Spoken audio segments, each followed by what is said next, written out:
Hai semua, hari ini saya akan menjelaskan sedikit mengenai persatuan dan kesatuan dalam konteks NKRI.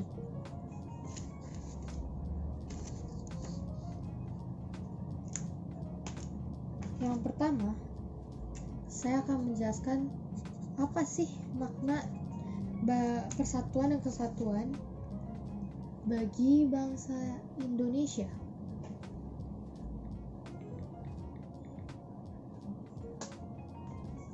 Yang pertama, makna persatuan bagi Indonesia adalah persatuan. Persatuan ini memiliki arti gabungan. Gabungan yang dimaksud adalah disatukannya bermacam-macam corak yang beragam ke dalam suatu kebulatan yang utuh. Kan kita banyak nih budayanya, mulai dari Batak, Jawa, Kalimantan, dan masih banyak lagi. Itu kita bersatu, bergabung tanpa rasis. Makna yang kedua adalah bangsa. Bangsa yang dimaksud adalah tentu saja bangsa Indonesia.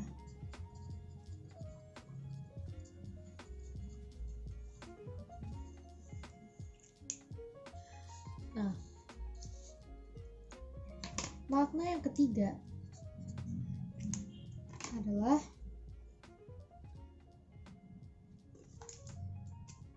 kesatuan. Nah, kesatuan ini menganut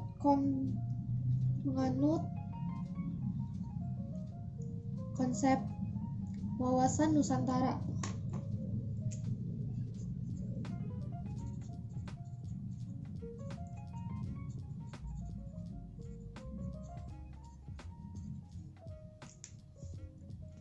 Maksud dari wawasan Nusantara ini menggambarkan kesatuan wilayah perairan dan gugusan pulau-pulau Indonesia yang terletak di antara Samudra Pasifik dan Samudra Indonesia, serta di antara benua Asia dan benua Australia.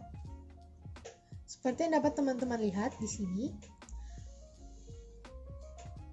Indonesia memiliki banyak pulau, mulai dari yang besar ke yang terkecil. Kerennya teman-teman, Indonesia bisa bersatu padahal beda-beda semua. Wawasan Nusantara ini bersifat manunggal dan utuh.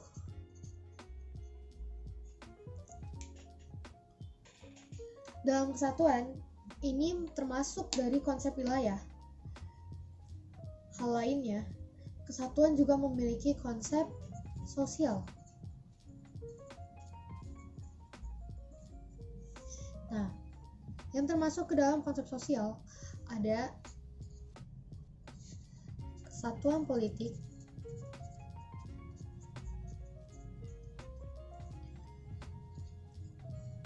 ekonomi,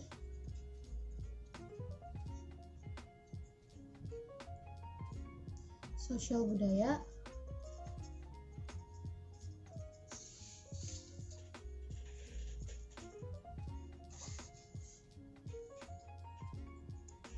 dan juga pertahanan keamanan.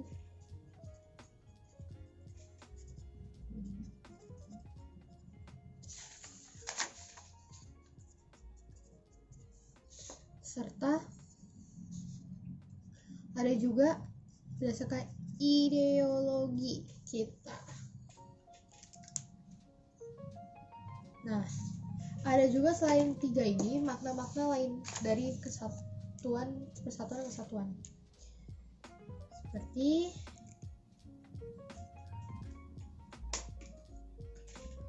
nasionalisme, Nah, nasionalisme ini berarti setia kepada negara. Nasionalisme yang dimaksud berbeda dengan patriotisme. Mereka memiliki arti yang berbeda. Makna yang berikutnya adalah patriotisme. Ini berarti rela berkorban untuk negaranya. Ini yang dinamakan patriotisme. Patriotisme dan nasionalisme itu berbeda. Satunya rela berkorban, satunya lagi itu adalah setia. Patriotisme memiliki ciri-ciri. Ciri-cirinya yang pertama adalah cinta dengan tanah air. Rela berkorban untuk kepentingan bangsa dan negara. Menempatkan persatuan, kesatuan, serta keselamatan bangsa dan negara di atas kepentingan pribadi atau golongan. Berjiwa pembaharu, serta tidak pernah mengenal dengan kata menyerah. Makna yang ketiga adalah integrasi nasional. Integrasi nasional memiliki beberapa faktor. Yang pertama, dari bahasa yang kita gunakan, tentunya bahasa Indonesia. Lalu ada Sumpah Pemuda.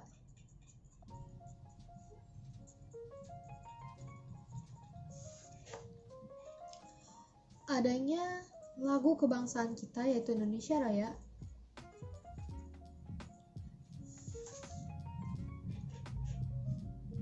Adanya Pancasila, UUD 1945, serta yang paling penting, bendera kita, bendera nasional Indonesia, sang saka merah putih. Nah, sekarang yang berikutnya saya akan menjelaskan kehidupan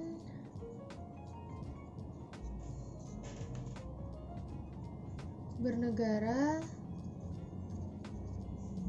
dalam konsep NKRI.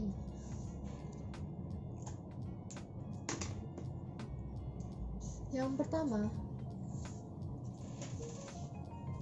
berdasarkan pembukaan UUD, yaitu terletak pada pasal 1 ayat 1 yang berisi negara kesatuan berbentuk republik. Yang kedua, pasal 18 ayat 1, pasal 18B ayat 2,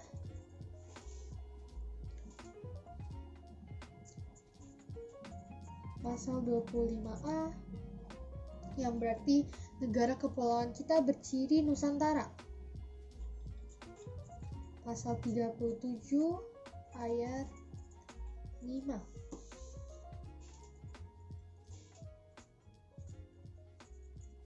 Ini berarti kesatuan republik. Yang ini menganut Nusantara. Nah, Nusantara ini, seperti yang saya jelaskan sebelumnya, Nusantara ini menganut kesatuan politik, kesatuan hukum, kesatuan sosial budaya,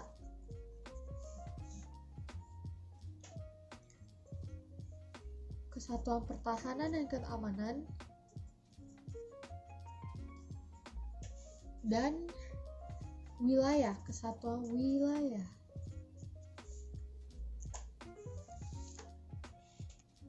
Berikutnya, terdapat beberapa keunggulan seperti Indonesia merupakan negara kepulauan, tetapi rakyatnya berhasil untuk bersatu. Kita berbeda-beda tetapi satu, seperti Bhinneka Tunggal Ika. Terus negara kita itu terletak pada persimpangan dunia.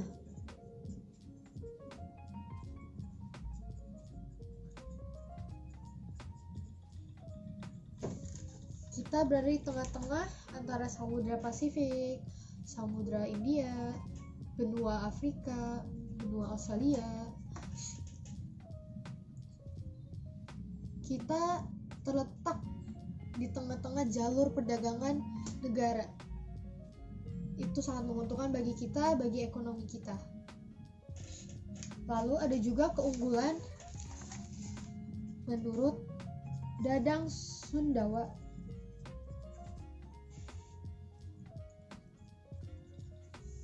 Menurut Dadang Sundawa, jumlah dan potensi penduduk cukup besar, memiliki keanekaragaman sosial budaya, konsep kita Nusantara, kita memiliki semangat Sumpah Pemuda, kita memiliki tata krama, letak wilayah kita yang strategis yaitu pada persimpangan dunia, dan terdapat salah satu keajaiban dunia yaitu Borobudur yang terletak di Jogja. Itu merupakan salah satu keajaiban dunia. Keindahan alam Indonesia yang mulai diperhatikan oleh orang luar itu juga termasuk keuntungan bagi kita karena demi memajukan perekonomian di Indonesia. Dan lagi, Indonesia memiliki tanah yang subur dan kaya akan sumber alam yang tidak dimiliki oleh negara lain. Jadi negara kita itu sangatlah kaya. Kita sebagai orang Indonesia harus menjaga tanah kita, kekayaan alam kita dari negara lain. Jangan sampai Indonesia dijajah lagi. Maka dari itu kita harus menjaga yang dinamakan persatuan dan kesatuan kita. Berikutnya, saya akan menjelaskan mengenai apa saja yang menjadi faktor penghambat dan pendukung, dan faktor pendorong untuk persatuan dan kesatuan NKRI. Kita mulai dari faktor penghambat. Dari sisi faktor penghambat, karena kita beragam, maka ini termasuk salah satu penghambat untuk bersatu.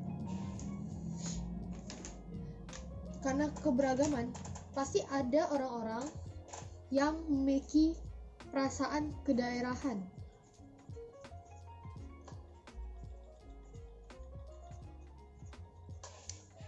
Seperti orang-orang yang berada di pelosok-pelosok yang belum pernah kita jumpai, seperti di kota-kota yang masih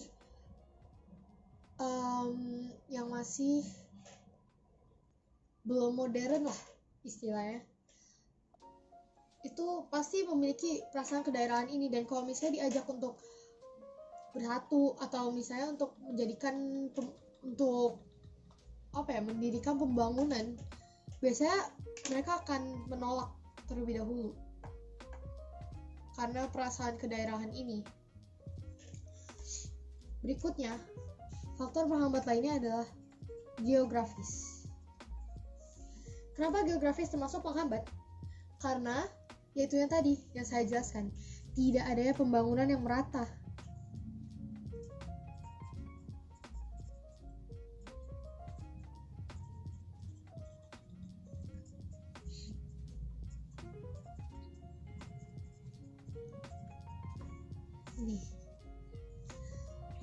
Lalu, penghambat berikutnya adanya gejala etnosentrisme. Apa Apa sih gejala etnosentrisme? Apa itu etnosentrisme? Itu adalah sikap merendahkan suku lain.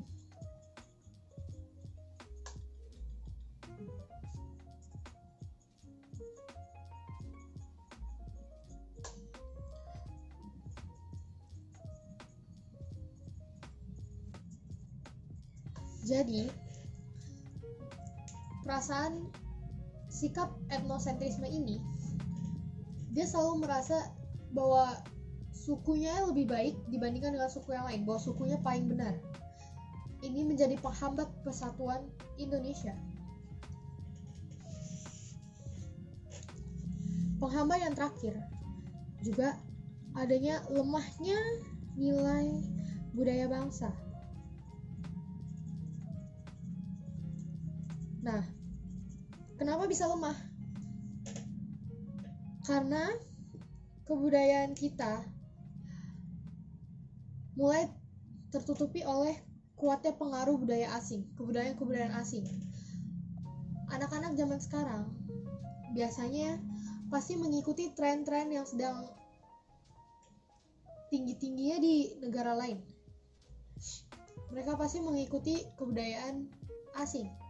Maka dari itu, kita harus mengenalkan kepada generasi-generasi kita, generasi-generasi muda sekarang, untuk melestarikan kebudayaan bangsa Indonesia. Lanjut.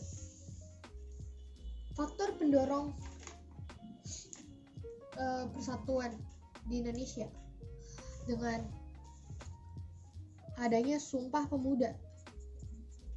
Nah, teman-teman masih ingat gak sih apa sih isi Sumpah Pemuda? Yang pertama, kami putra-putri Indonesia mengaku bertumpah darah yang satu, tanah air Indonesia, satu nusa. Kedua, kami putra-putri Indonesia mengaku berbangsa yang satu, bangsa Indonesia, satu bangsa, yaitu bangsa Indonesia. Yang ketiga, kami putra-putri Indonesia menjunjung bahasa persatuan, bahasa Indonesia, satu bahasa, bahasa Indonesia. Faktor pendorong lainnya adalah Pancasila. Pancasila memiliki sifat universal atau menyeluruh. Mengapa demikian? Pancasila ini berlaku bagi semua warga di Indonesia tanpa terkecuali. Maka Pancasila dinyatakan menyeluruh atau universal. Faktor pendorong berikutnya adanya Bhinneka Tunggal Ika. Teman-teman pasti sering mendengar kata Bhinneka Tunggal Ika ini, yang berarti berbeda-beda tetapi tetap satu. Ya, bagaimana sih perilaku kita agar persatuan Indonesia tetap terjaga? Dengan perilaku kita bisa menunjukkan dengan tidak memaksakan kehendak. Yang kedua, kita bisa saling menghormati, menghilangkan unsur sara. Kita juga bisa menghargai pendapat dari orang lain.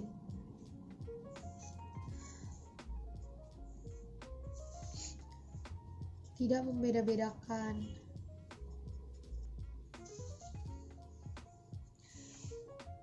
Dan juga kita bisa saling tolong-menolong. Terus kita juga bisa melakukan dengan menghormati kebudayaan orang lain.